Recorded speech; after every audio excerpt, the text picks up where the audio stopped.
¿Estás preparado para este truco? Sí. Colocamos la placa de pladur y la sujetamos con unos tornillos.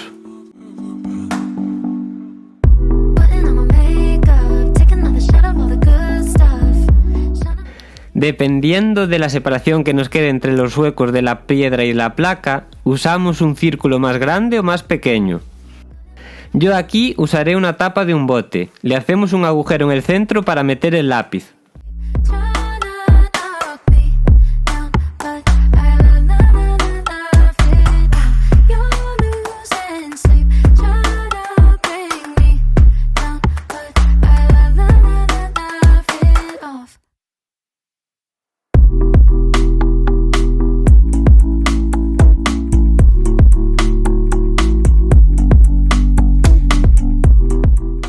Le sacamos los tornillos para poder cortarla por la marca.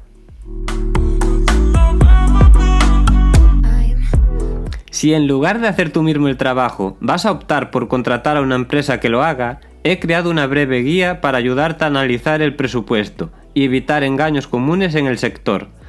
Pásate por tutorialcreativo.com/guía para descargarla.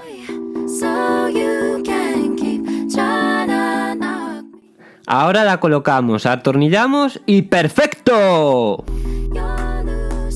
Si quieres aprender más, no olvides de suscribirte a mi canal.